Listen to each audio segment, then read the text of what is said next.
So I assume everyone in the room is a professional at grammaticalization at this point, but just a quick reminder, very basic way of expressing grammaticalization is its lexical items moving from a less grammatical category to a more grammatical category. A very simple way of putting that is less grammatical categories are things like verbs and nouns, and more grammatical categories are things like prepositions and adjectives. This, though, is going to be a little bit different from that, and I'm going to explain how the head shake in American Sign Language moved from a co-speech gesture to a grammatical marker of negation. So my research question for this project is how and why has the non-manual head shaking sign in American Sign Language been grammaticalized? And some sub-questions I wanted to answer for that is, how are head shakes used in American Sign Language today? How were head shakes originally used in the language? What was the process that grammaticalized head shakes? And why did head shakes get grammaticalized? So a little bit of background information before we move forward into the actual grammaticalization process. American Sign Language was brought to America by Thomas Gallaudet in the early 1800s. And it was actually really cool. On Facebook a couple months ago, I saw people celebrating the 200th anniversary, so we just passed that. And on top of that, there is no written form of the language. So why is that important for me to tell you guys? Up until the 1900s, there was no way to record sign language. There's no written form of the language, and so before video recording, there's really no way to record a visual language. So that made it very hard to gather historical data and see what was happening since the 1800s. I was very lucky, and there's a YouTube video from 1913, and I will be using that in my data today, but that is the earliest data I have.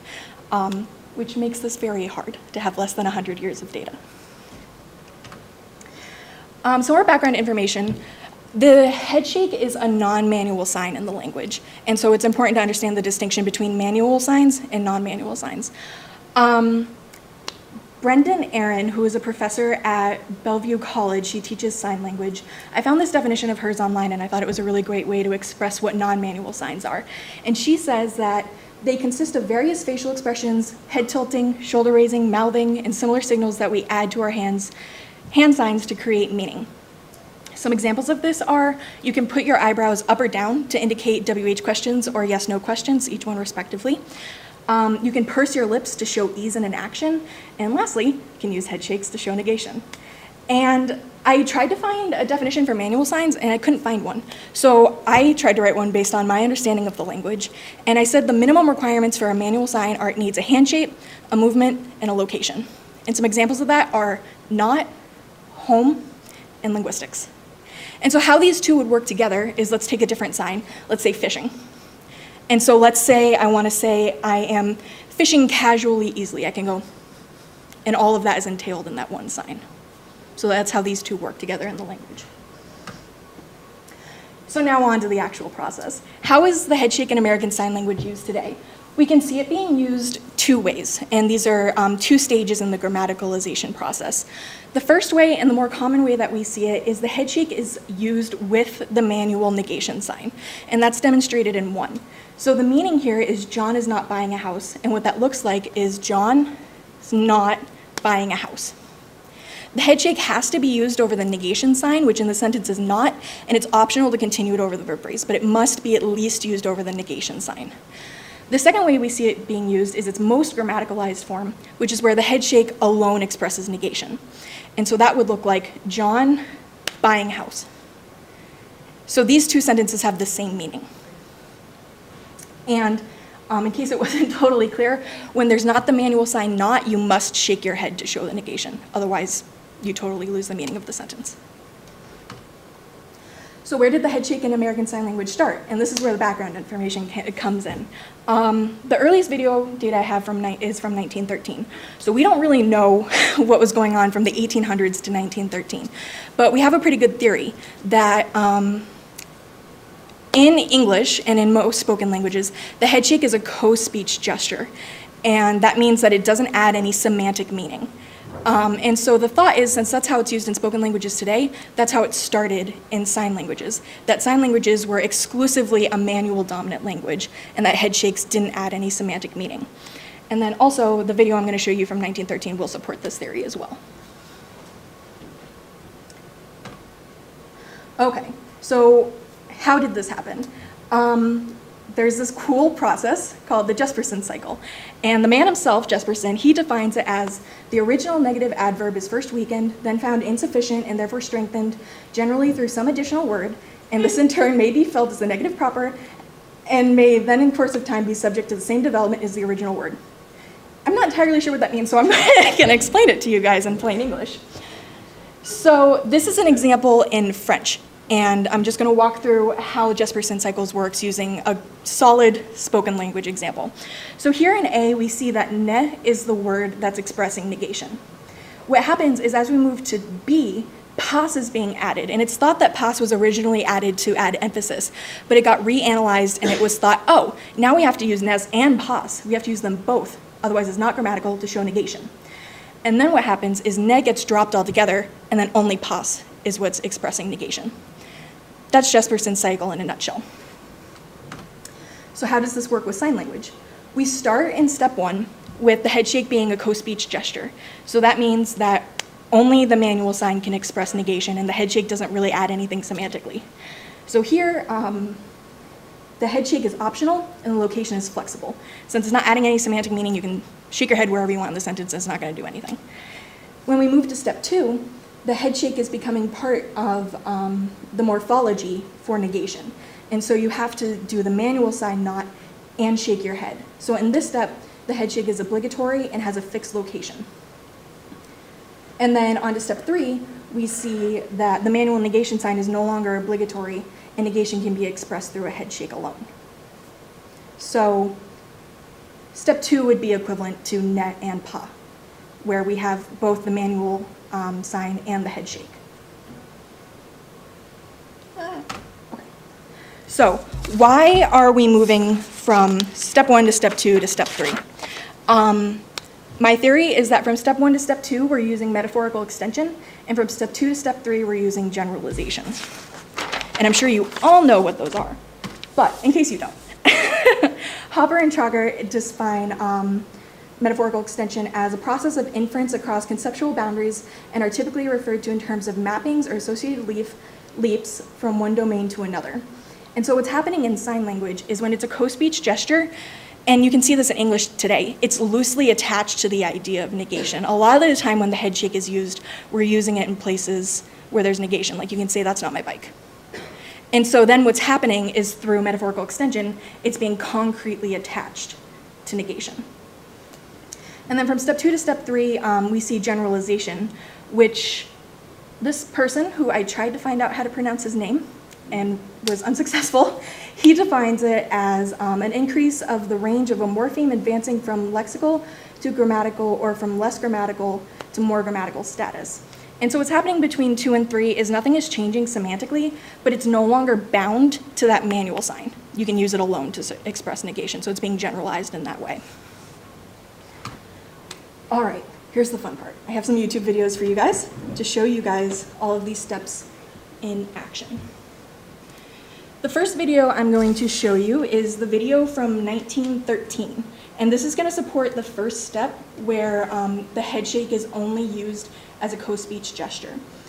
And so this segment I'm going to show you, and I'm going to try to do a voiceover so you guys can see what's being said. He's going to say, "But these people know nothing about their thoughts, spirits, feelings, wants, and needs." This word there that's showing negation is nothing, but you're only going to see him shake his head over but. So look for that. Ready? Shaking his head, but they know nothing about your thoughts, your feelings, your spirits, your wants, and your needs. Did everyone catch that? Okay.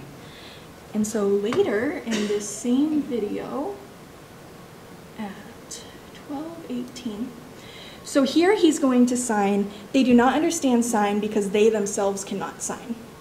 And here we're going to see there's a head shake over "they not understand." So he's using the head shake with the negation there. But then later when he says themselves cannot sign, there is no head shake. So let's see if I can pull this off too. They don't understand sign because they themselves cannot sign. Did we see that? Okay. All right, so that's step 1, where we see the head shake being used as only a co-speech gesture. On to step 2, we're going to see the manual sign and the head shake used together, and it's grammatical. It is grammatical when you do this. So let's see. And that people were not happy. So when she signed not, she shook her head with that. Did everyone see that? Okay. So that's step 2. And then step 3 is where we can express the head shake, or we can express negation with the head shake alone. This one's going to be a little bit harder to catch, because what she's going to do is she's going to say, not me, I was born deaf suddenly. So it's fast. She's going to point to herself and she's going to shake her head. And I will try to let you know when that happens. There's going to be a little bit that she says before that. Okay, so here, not me, I was born deaf suddenly. So she didn't do any manual sign, she just said not me. Everyone catch that? Cool. Alrighty. Alrighty, and so here we have the cline. And a cline, Hopper and Trauger defines as, from the point of view of change, forms do not shift abruptly from one category to another, but go through a series of small transitions that tend to be similar in type across languages. So what this is saying is the head shake didn't start as a co-speech gesture and then automatically be able to express negation on its own. It had to go through steps. And the cline that we see here is A to AB to B, and this lines up really well with the Jesperson cycle, where we see A, the head shake is only a co-speech gesture and you have to do the manual sign to express negation. And then we have A and B, where you have to do the manual sign, but then also you have to shake your head as well for it to be grammatical. And then we see A drop off altogether. You no longer have to sign the manual sign, and negation can be expressed alone through a head shake. So, in conclusion, in American Sign Language, the head shake started as a co-speech gesture, the same way it's used in spoken languages today. The head shake shifted from a co-speech gesture to becoming part of the morphology of negation through metaphorical extension, and the head shake was generalized into being a bound morpheme for negation, and the manual sign for negation was no longer obligatory with the morpheme present. And that is all I have for you.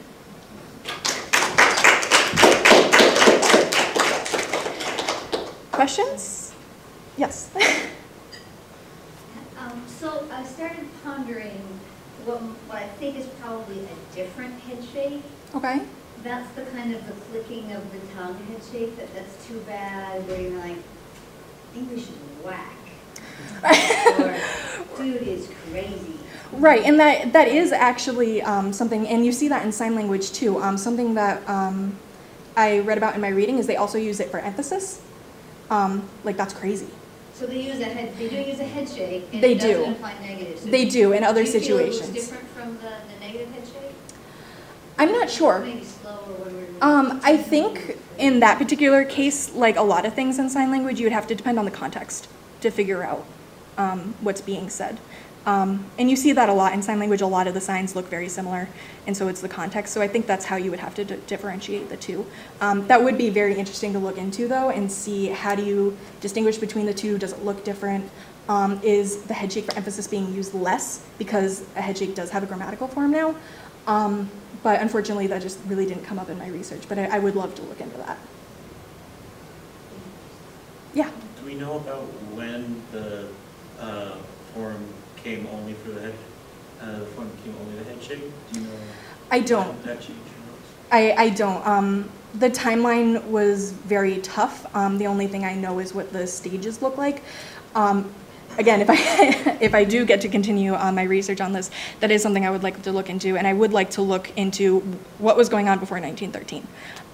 So I don't know the exact timeline. The only other thing I would say, though, is that video I showed you to show stage 3, that was the only piece of data I found for that. So my hypothesis, sign language is between stages 2 and 3 right now.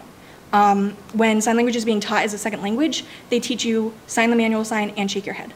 So I don't think we have totally reached stage 3 yet, but I think we are getting there.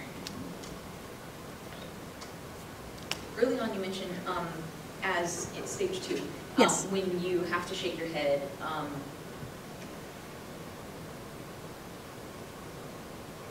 You mentioned, you gave an example also of shaking head. You said that you have to do it over the not Yes. manual sign. And then you can progress through the verb phrase. Yes. And then in your example of not doing it over a not, where it's manual sign, where you had no not manual sign, but shook your head over the verb, again, you did it over the whole verb phrase. Correct. And so I was wondering, is that when you progress your negative head shake over the verb phrase, is it always over the whole verb phrase? Or do you get to do it just over the verb? To my understanding, it's over the verb phrase, the whole verb phrase. One thing I would like to add on to that is the example I showed you guys, not me. Yeah. There is no verb phrase there. So something else I would say is you need to do the head shake over the verb phrase when there is one. And I know that doesn't directly answer your question, but just some more information. But I do believe if you're going to assign it when there is a verb phrase, it has to be over the whole verb phrase. Can I real quick follow up Please. on that one? What about scope E things? So like the example was John isn't buying a house, where John not buy house, John not sign, head shaking, buying a house. What if what you want to say is that John isn't buying a house, he's renting it? Or if you instead want to say he's not buying a house, he's buying a condo? Oh, those are totally different signs. So John is not renting an apartment? No, like if you want to say that the knotting is of the buying, as opposed to the knotting is of the housing, Oh, wow. He's buying not a house. he's but- buying not a house versus he is not buying. But is the syntax different in ASL? I mean, that's what I thought you were saying first. If you say not house, John is buying. Not, yeah, Yeah, I was wondering, does the not go somewhere else? Like you mentioned the not right before the verb. so that is a wonderful question. I have taken a good amount of sign language, and the structure of sign language is very tricky. My instinct is telling me that you would sign John by not house. I don't know that that's accurate. If I were to sign that as somebody who's not fluent in sign language, I would say John is not buying a house, he's buying a blank. But that's just because I'm trying to make up for my lack of knowledge of how to say that otherwise. I am not sure. Yeah, my instinct is saying you would. Right, in step 3 or stage 3, like could you just do the negative head shake over house? John buying head shake while you sign house. To mean John's buying not a house, but something else. I'm inclined to say yes, that's what you would do. I have nothing to support that theory, but that is what I would think, yeah. I think that's how you would express that. That is a really good question, though, and I would want to see. I didn't even consider that you could say, the whole thing of you can say one sentence and you can derive different meanings from it, but how does that apply to where you would use the head shake? Yeah, I'm not entirely sure. Yeah, more research. Yeah. Well, do you think that not me, it can be not me, right, in front of the me, and maybe spread paradigmatically to, it's definitely before verb, it's before pronouns, and you think Object. that like by not other nouns. Yes. So I have a weird, maybe not related question about negation in the SL. So in English, we say things like, I don't think he's going, when what we really mean is, I think he's not going. So we move the negative out of it, right? Right. He's not going, I think, we might say, but in a normal sentence, we say, I don't think he's going. When again, what we really mean is, I think he's not going. Right. And in other languages, you don't do that weird negative, you just say, I think he's not going. Right. Which way does it work in ASL? Do you know? Not off the top of my head. Yeah, not off the top of my head. I don't think he's going, right, or I don't think he's going, or Yeah, I'm really not I sure. think he's not going. You think it doesn't? I think it does in ASL. Okay. Y'all have stumped me. That's a really good question, I think, because it makes me think, since certain languages, sequential is really important. It depends on the, the typological nature of the word order for a given language. Like Chinese, you have to put negation right before whatever you negate, period.